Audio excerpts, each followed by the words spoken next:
the American Forces Network Europe presents Countdown 25.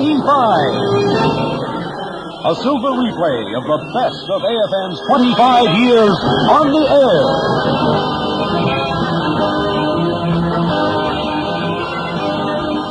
Good evening, ladies and gentlemen, and welcome to Countdown 25, a special series devoted to recalling the sounds of the past quarter century.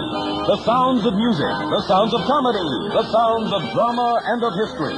The sounds broadcast to Europe by AFN Europe these past 25 years. Tonight, another year from AFN's Sound Scrapbook.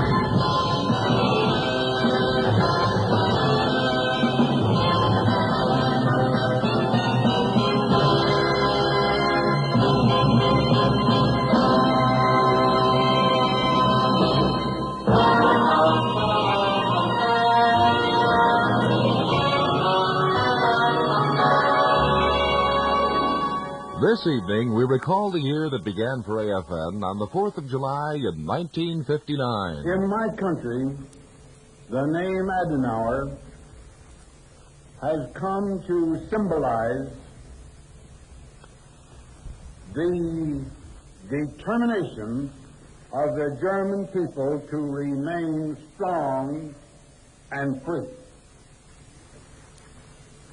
In the implementation of that determination, the American people stand by your side, and they send through me to you, the German people, their very best wishes for your successful efforts in this matter.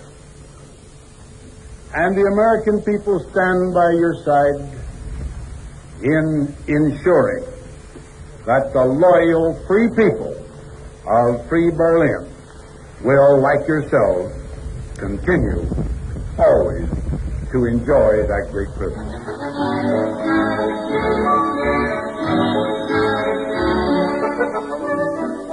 AFN's 17th year on the air began with a visit to Germany by President Dwight D. Eisenhower, who paid high tribute to West German Chancellor Konrad Adenauer in Bonn. For the first time in many months, there was a quiet atmosphere in Germany. Most Americans had turned their thoughts and attentions toward Cuba. But in the summer of '59, there was still no concrete evidence that Fidel Castro was an outright communist. The mood of the times was probably best portrayed in the most popular song of the time, spun hundreds of times by AFN's disc jockeys. It was the Academy Award-winning song for 1959 on the motion picture A Hole in the Head, High Hopes. Next time you're found with your chin on the ground, there's a lot to be learned, so look around. Just what makes that little old ant think he'll move that rubber tree plant? Anyone knows an ant can't move a rubber tree plant, but he's got high hopes. He's got high hopes. He's got high apple pie and the sky hopes. So anytime you're getting low, instead of letting go, just remember that ant. Oops, there goes another rubber tree plant. Oops, there goes another rubber tree plant. When troubles call and you're back to the wall, there's a lot to be learned, that won't good fall. Once there was a silly old ram, thought he'd punch a hole in a dam. No one could make that ram scram. He kept butting that dam 'cause he had high hopes. He had high hopes. He had high apple pie in the sky hopes. So anytime you're feeling bad, instead of feeling sad, just remember that ram. Oops, there goes a billion kilowatt dam. There goes a billion kilowatt dam. Oops, there goes a billion kilowatt dam.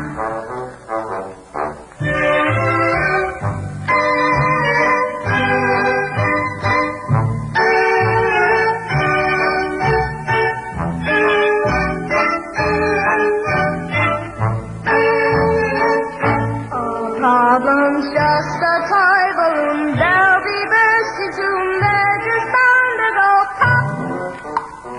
Oops, there goes another problem curve up. There goes another problem.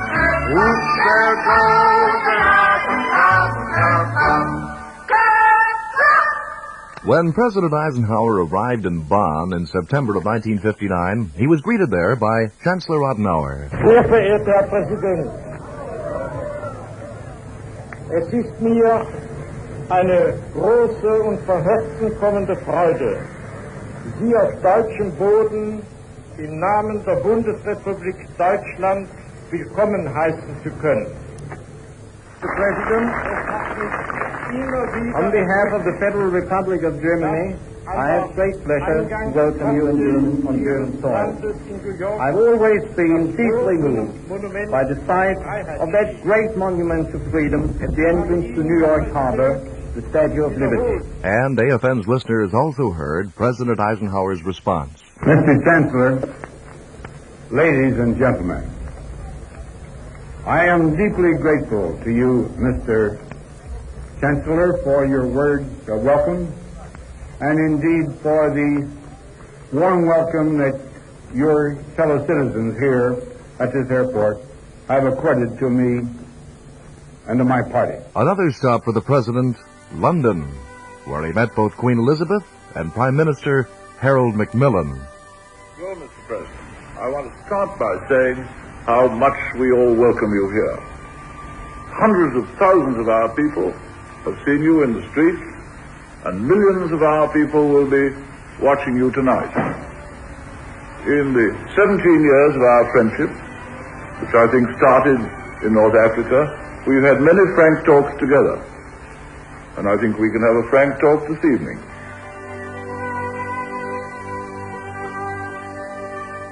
The President called his trip to Europe a great success, giving him both enlightenment and encouragement for the future.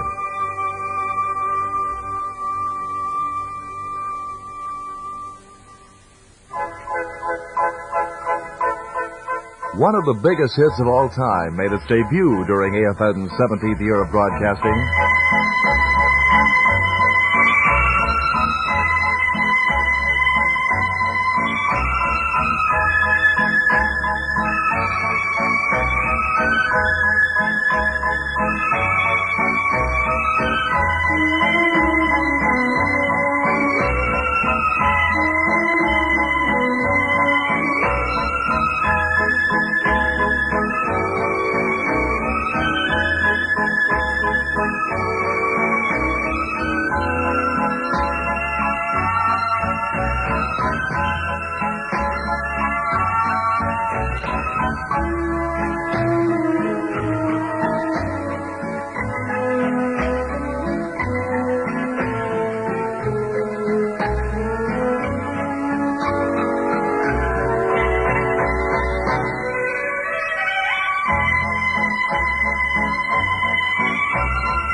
Percy Faith, and the theme from the motion picture, A Summer Place.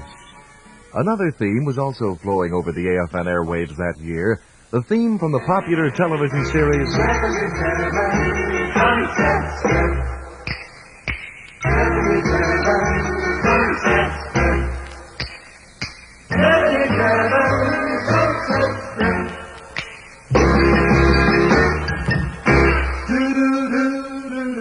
'77 Sunset Strip, the show that gave the world Ed Kooky Byrne. Kooky, send me your comb. Kooky? If you ever cut out, then I'd be a stray cat. But when I'm flying solo, nowhere's where I'm at. Kooky, lend me your comb. Kooky. What's with this comb paper, baby? Why do you want to latch onto my comb? I just want you to stop combing your hair and kiss me. You're the maximum utmost.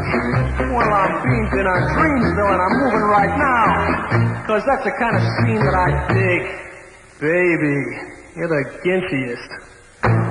Another popular television series at the time, but one which AFN's audience could enjoy, as the soundtrack was broadcast by the network, was the popular series... People are funny. And sorry,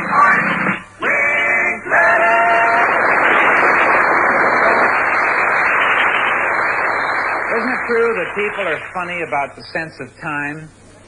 A minute seems to go by like a second when you're kissing your best girl, and it goes by like an hour when you're waiting at the door for your wife to get ready to come down and go shopping. It all depends on what you're doing as to whether time rushes or drags. Now, I would like to see I'd like a married volunteer who thinks he's a good judge of time because he's been waiting for his wife so long. This fellow here is all right. Would you stand up, sir? What's your name? Al Monroe. What do you do, Al? I'm a prop maker. And you make props for movies? That's right. And you're a married man? Yes, sir. All right, come with me, Al.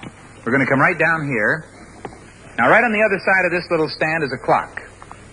You can't see it, but my assistant can. Now, when I say go, this clock is going to start, and your job is to try to estimate when 30 seconds will have gone by.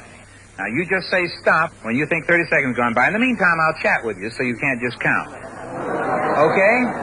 All right, the time, and by the way, if you get within 5 seconds, either way of 30 seconds, I'm going to give you a beautiful washer with an automatic water level control for your home. Won't that be nice?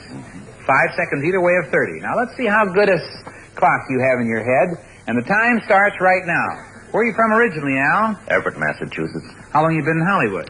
Oh, about 17 years. Did you hope to be a movie star when you came out here and got into the prop work, or what? Not necessarily. Did you just drift into it? No, I've been on the stage before. As an actor? As an actor. How many years you been married? 14. How many children? 15, 15. How many children? 2. 2 children. Boy or girl? Both boys. And they're going to school here now? Yes, sir. Do you think the motion picture industry is going to be supplanted by TV? Stop. How much time, John? 31 seconds. 31 seconds. Wow. Sensational. How did you do that? Well, I had this hand in my pocket, and I was counting off 1,001. You were counting while you were answering my questions? You probably don't know what I asked you, and you gave me all wrong answers? Right answer. You gave me right answers? Well, anybody who can do that's entitled to a big prize. You have 2 brains inside of 1 head. Congratulations, Al. You proved that you know time.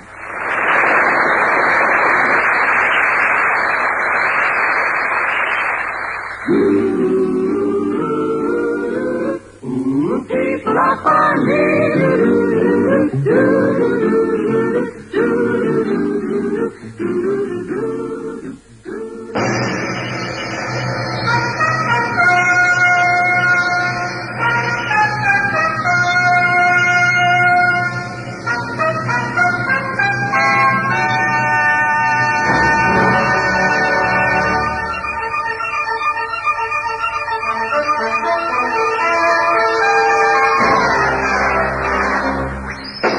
1959 saw the Broadway opening of the musical comedy Gypsy, the life story of one of the world's greatest takeoff artists, Gypsy Rose Lee. A highly successful show, success due in part to the fact that Gypsy brought Ethel Merman back to Broadway. Some people can get a thrill knitting sweaters and sitting still. That's okay for some people who don't know they're alive. Well, they can stay and run.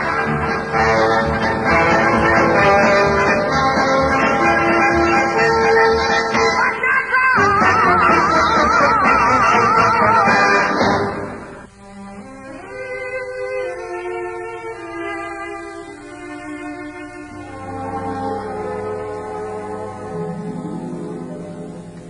Funny, you're a stranger who's come here, come from another town. Funny, I'm a stranger myself here. Small world, isn't it? Funny, isn't it?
Egg roll, Mr. Goldstone. Have a napkin, have a chopstick, have a chair. Have a spare rib, Mr. Goldstone. Only Goldstone will do. Goldstone, Goldstone, real faithful Goldstone. Burning Goldstone.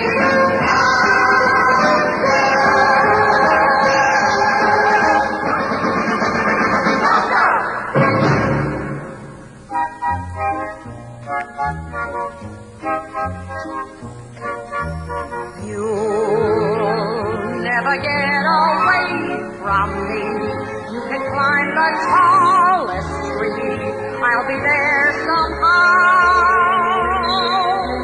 True, you could say, hey, here's your hat. But a little thing like that couldn't stop me now.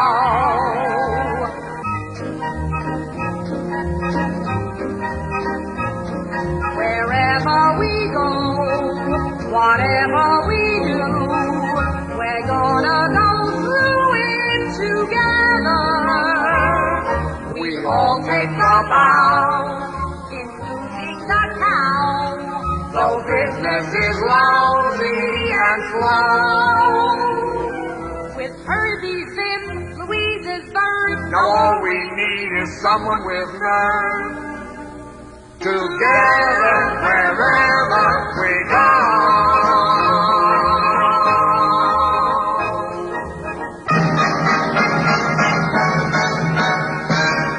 Wichita's one and only burlesque theater presents Miss Gypsy Rose Lee.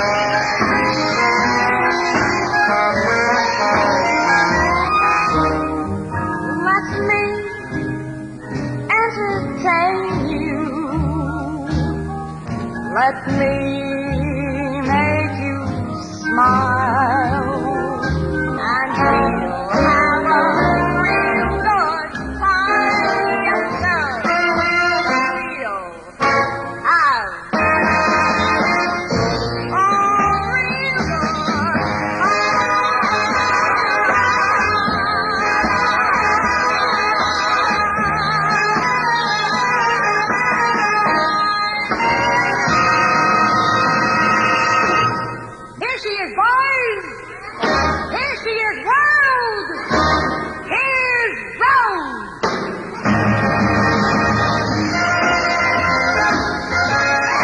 2005, a sound review of AFN's 17th year of broadcasting, as the American Forces Network Europe approaches the conclusion of its 25th year on the air.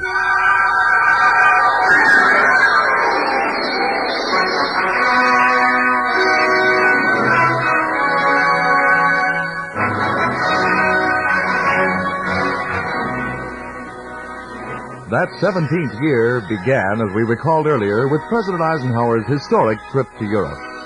It continued with yet another trip, Soviet Premier Khrushchev's unprecedented visit to the United States.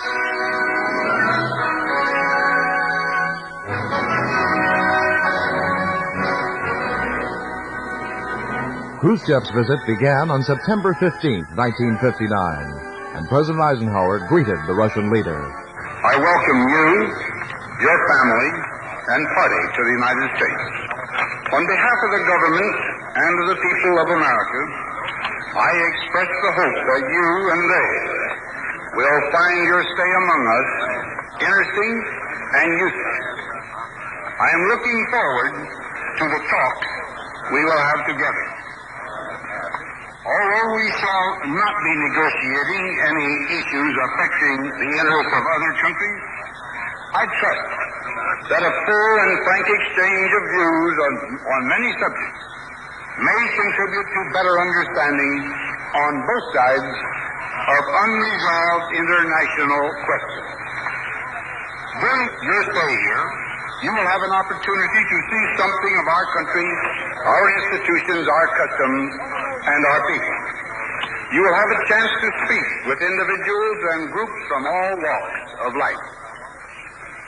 The political and social systems of our two countries differ greatly. In our system, the people themselves establish and control the government. You will find that they, like your people, want to live in peace with justice. Although they have built and maintained strong security forces, it is clear that because our people do want peace, and because they are the decisive influence in the basic actions of our government, aggression by this nation is an impossibility. I assure you that they have no ill will toward any other people, that they covet no territory, no additional power, nor do they seek to interfere in the internal affairs of any other nation.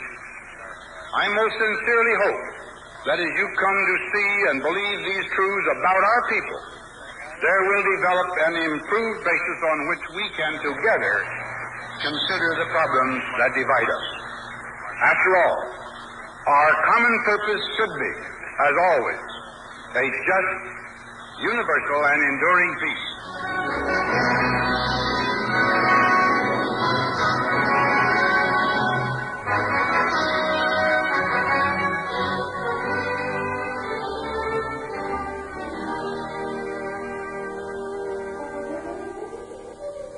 Coincidental with Khrushchev's trip, the Soviet Union's Lunik 2 space satellite hit the moon, and less than a month later, Lunik 3 was circling the moon, sending photographs of the dark side back to Earth. The same period brought a deterioration in relations between the United States and Cuba. Every sign was pointing in the direction of an attempted communization of that island nation by Fidel Castro. Again, the words of President Eisenhower. We are concerned, and more than that, we're perplexed. We don't know really the foundation of these accusations that are made not only by the Prime Minister, but appear in the publications in Cuba. Now, we have had these conferences with Secretary Herter and Mr. Bonsell, or Ambassador Bonsell, and trying to understand more about the motives and what they're really hoping to do. Actually, what I have done, and over the last 2 days now, with Mr. Herter and Mr. Bonsall, we have prepared a written restatement of our policy as of now concerning Cuba. It's in written form, and you will get it outside the door. You get a copy. So it explains our position and exactly what our policy is in the circumstances. From Havana, AFN's listeners heard a response, the sound of hate.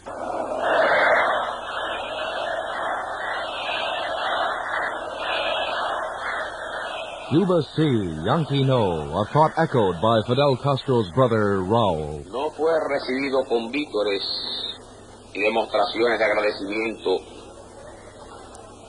de los pueblos latinoamericanos. Por donde quiera And the translation, very roughly, the United States is no good, Russia is very good, Cuba is even better.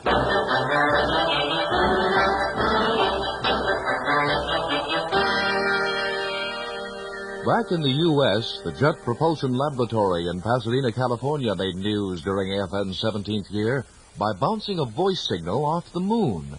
Listen now to a historic exchange between Pasadena and Goldstone, New Jersey, as relayed by the moon. This is Walter Victor at the Jet Propulsion Laboratory's Goldstone Tracking Station, sending a signal via the moon to Homedale, New Jersey. How do you read us, over?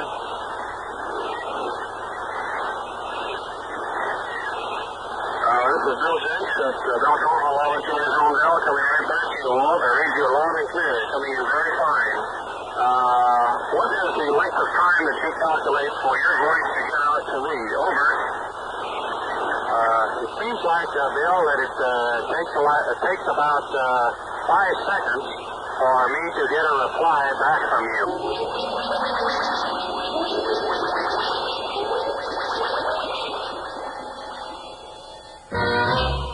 On May 2nd, 1960, California was again in the news as that state executed Carl Chessman in the gas chamber. Chessman, who had won 8 stays of execution during his 12 years on death row. Just days before his death, Chessman was interviewed by a newsman who asked him if he thought he had a chance of leaving San Quentin alive. Chessman's words reached Europe through AFN. I would say that if you want to go merely on statistics of probabilities, yes. And I think that we've managed to confound the odds before, and we may be able to do it again.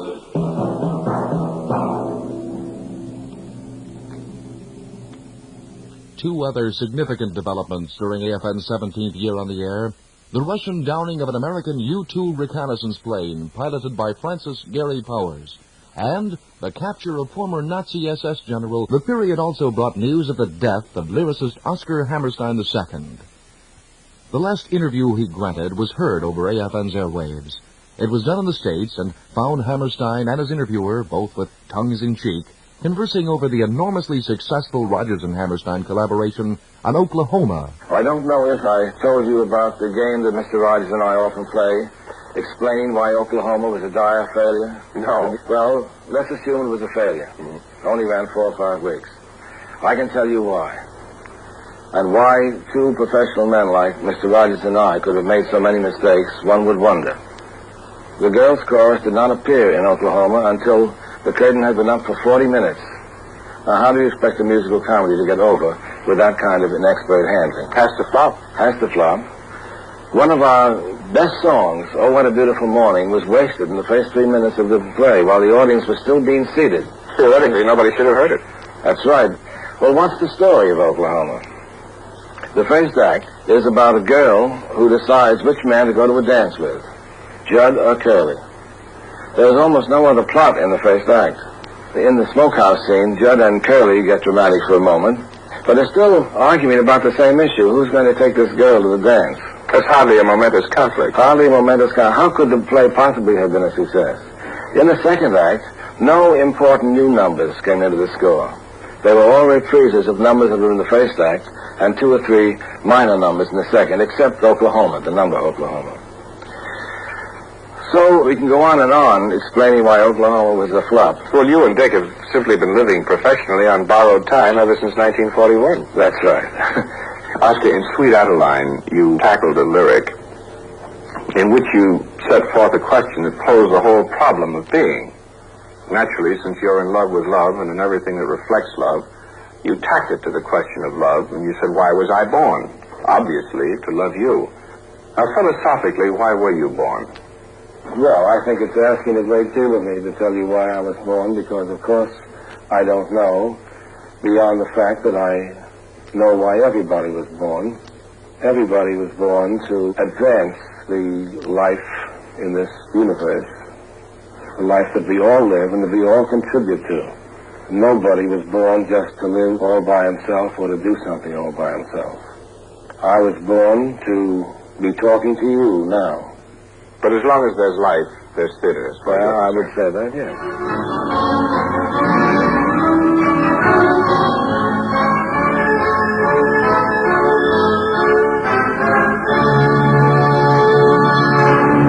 One of the most popular music programs ever aired by the AFN featured the 7th Army Symphony, a group that became known as one of the finest musical organizations on the continent. Made up completely of soldiers, the 7th Army Symphony from Stuttgart was heard every Sunday over AFN.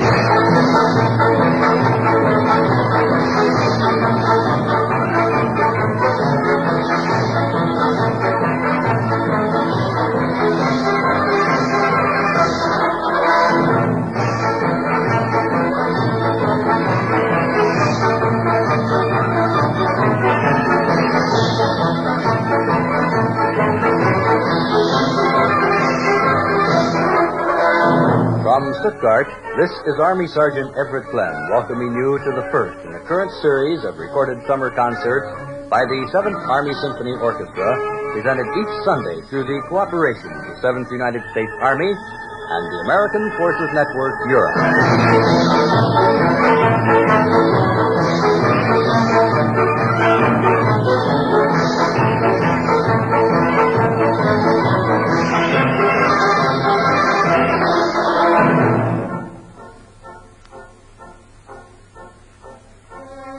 On this afternoon's program of light concert music, we will hear the Barber of Seville Overture by Rossini, excerpts from the second movement of Tchaikovsky's Fifth Symphony, and the intermezzo from the opera Vanessa by Samuel Barber.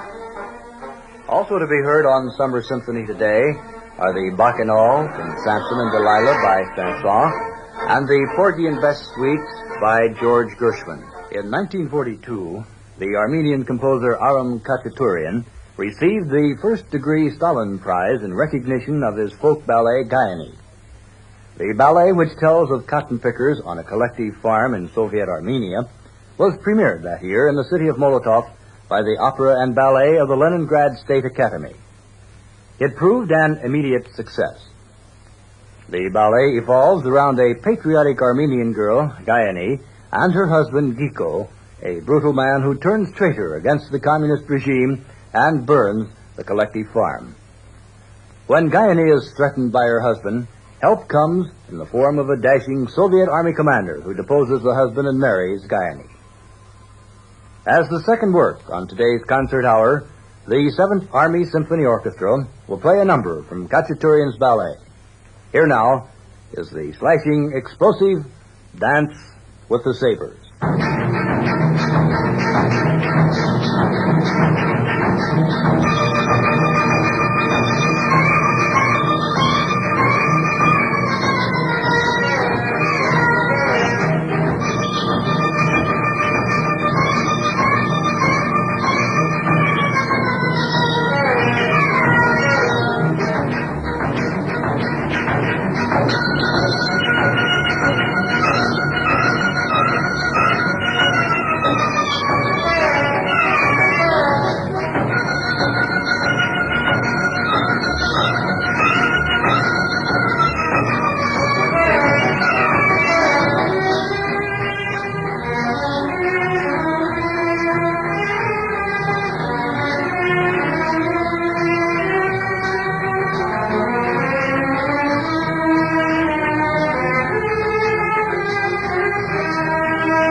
In a lighter vein, AFN's 17th year included 52 segments from the long-running comedy series The Life of Riley with William Bendix as Riley.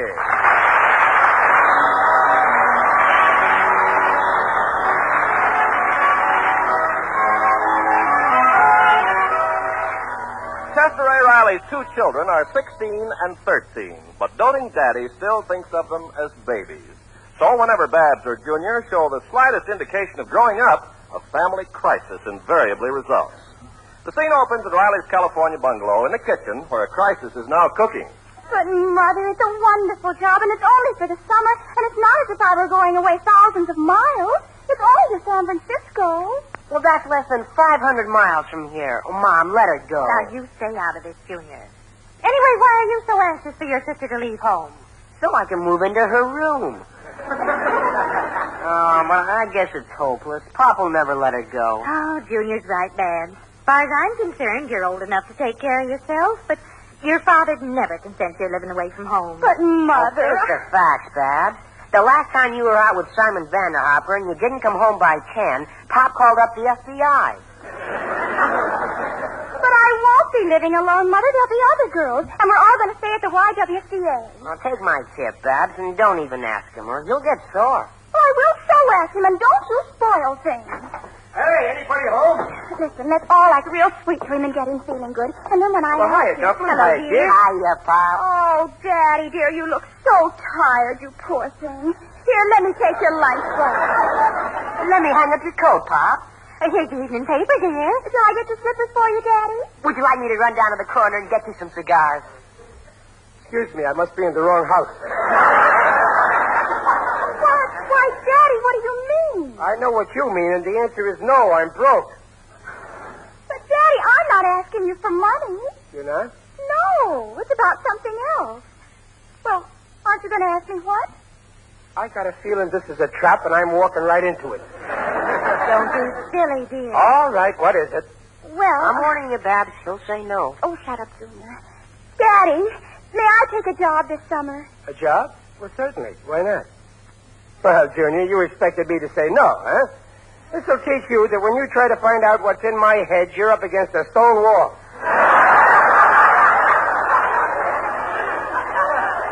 Just wait till you find out what the job is. You'll say no. What do you mean I'll say no? Don't be such a wise guy, Junior. I can say yes as well as the next guy. I ain't one of those selfish fathers who stand in their kids' way. My kids want something, I'm always ready to say yes. Oh, then it's okay for me to take this job even if it's in San Francisco? No. But, Daddy... That's out of the question. Young girl like you living in San Francisco all by yourself is ridiculous. Now, don't get so excited. After all, she's going there to work for a Veterans Housing Bureau. And I don't care. She's going to San Francisco to work for the King of England. No daughter of mine is going to live all alone away up in San Francisco. But why, Daddy? What's your reason? They've got boys in San Francisco. Oh, be sensible, Riley. They got boys here in Los Angeles. Yeah, but here they know me. I like to look these boys over. When one comes up to the porch door, I can screen him. You're just being unreasonable. I'm unreasonable. What about you, Peg? You think it's right for a 16-year-old girl to leave her folks? Nowadays, a girl of 16 isn't a baby. Besides, I wasn't much more than 16 when you married me. Well, sure, but I wouldn't let you leave your folks. I moved in with them. Daddy, it's time you realize that I'm grown up. I'm over 16. That's right, Riley. And remember, Babs much Look, older than... Babsy, I know you're 16, but why are you in such a hurry to grow up? Why can't you be like I was? I didn't act 16 till I was 25. Well, don't you want me to be independent and make my own decisions? You can make all the decisions you want as long as you do what I say. Young girl to go out of town to work. I never heard of such a thing. Riley, Yeah? remember the time right after we were married? Yeah? Remember I couldn't get a job in Brooklyn? Yeah. So I took a job out of town in Hoboken. Oh, but that was an emergency. You had a husband to support. Oh, please let me go, Daddy. It's the chance of a I lifetime. don't want to hear any more about it. You ain't going, and that's final. But, Dad... No. My head is made up. Oh, I think you're mean. You never let me do anything I want. You treat me like a child. Babs, dear. Well, how do you like that? Did you hear what she said? She said we're mean. Now, look, Riley, maybe you're acting too hasty. After all, you've worked hard all day. You're tired. Think it over. And then the way I feel has got nothing to do with it. It's the principle. I forbid it today. I'd have forbode it yesterday, and I'll forbode it tomorrow.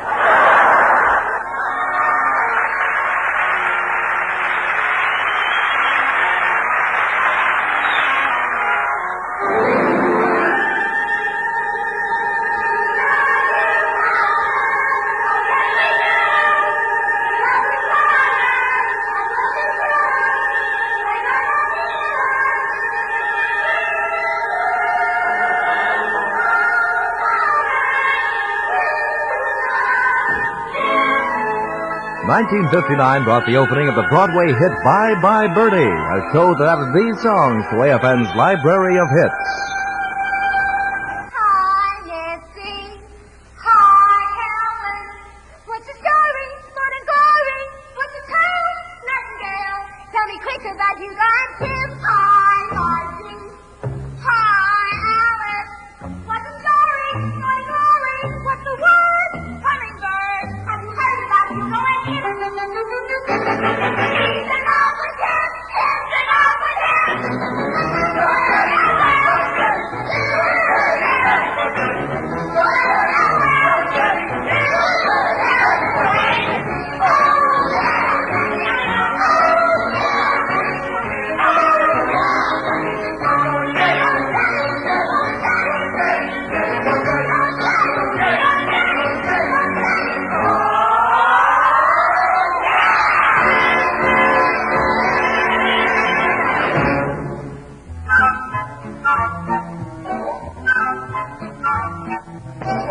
Skies are gonna clear up, put on a happy face. Brush off the clouds and cheer up, put on a happy face. So spread sunshine all over the place. Just put on a happy face. He's coming! He's coming! Time that bird! He's coming!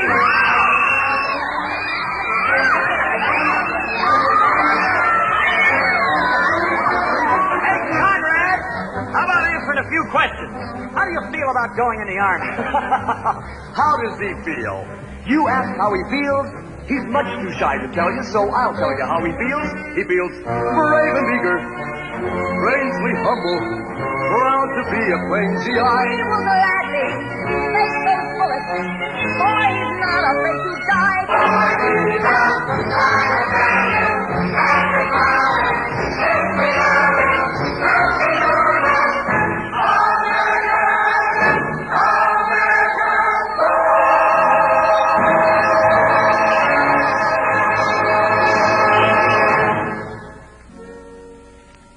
On the Ed Sullivan Show?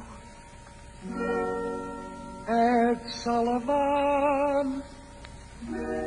Me, Harry McAfee, appearing with Ed Sullivan.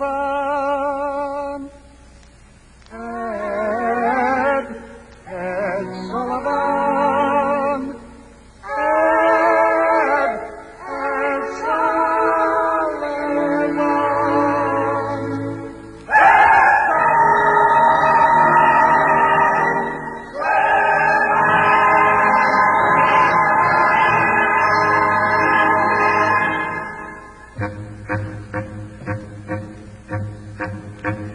There are chicks just right for some kissing, and I mean to kiss me a few.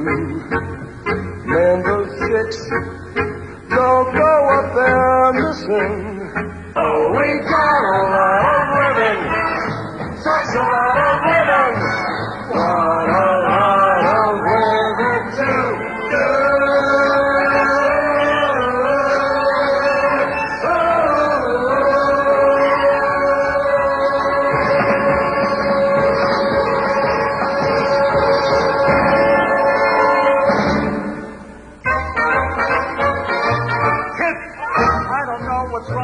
kids today. Kids with their awful clothes and their rock and roll. Why can't they dance like we did? What's wrong with Sammy Kaye? What's the matter with Kit? What's the matter with Kit? What's the matter with Kit?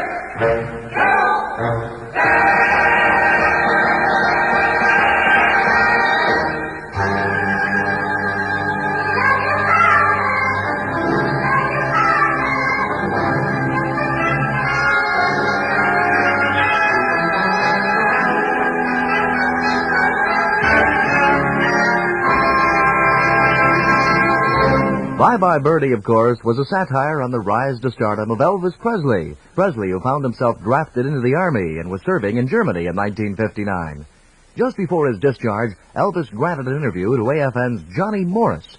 It was one of the few times during his military career that the singer stepped before a microphone. Good night, ladies and gentlemen. We are speaking to you from Frankfurt, Germany, and our very special guest is Sergeant Elvis Presley. Elvis, it's nice to see you. Well, thank you very much, Johnny. Nice to be here. Elvis, what are your plans now that you are about to leave the Army? Well, first thing I plan to do, naturally, is to go home. And then after that, I have a television show with Frank Sinatra sometime in the latter part of April. And then I start working on the picture, G.I. Blues.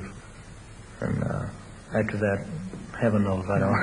Elvis Presley, do you feel that the Army did anything for you? Yes, I certainly do. In a lot of ways. It's been a good experience. I've made a lot of friends I never would have made otherwise. And you have no regrets? I have no regrets of the whole thing. The only thing I can say is that I have had people to ask me what effects it would have on my career. That I can't say, again, because I don't know. The only thing that I can say is that I like it better this way than maybe if I had taken an easy way out, or so-called pull strings, is what a lot of people say, you know, and had something staring me in the face the rest of my life that I always would regret, you know. You would rather be out in the field with the boys than perhaps entertaining in a service club somewhere. Oh, yeah, sure. I was in a funny position, actually. That's the only way it could be. People were expecting me to mess up, to goof up in one way or another. They thought I couldn't take it, and so forth, and I was determined to go to any limits to prove otherwise. Not only to the people who were wondering, but to myself. Thank you very much for being with us tonight, Elvis Presley, and good luck to you. Thank you very much. Bye-bye. Now, this is Johnny Morris returning you to AFN Europe. 1, 2, 3, 4, occupation GI Blues. From my GI head to the heels of my GI shoes. And if I don't go inside soon, I'm gonna blow my fuse. Occupation GI Blues. Occupation GI Blues. Occupation GI Blues.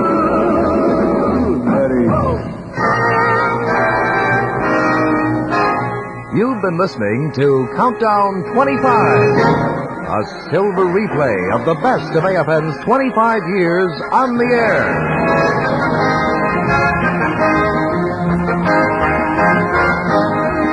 Tonight, AFN has brought you the sounds of its 17th year of broadcasting. The sounds that began emanating from AFN's transmitters on the 4th of July in 1959. Tomorrow evening and each evening at the same time until July 4th, 1968, AFN will present a sound review of the years it has been serving American forces in Europe.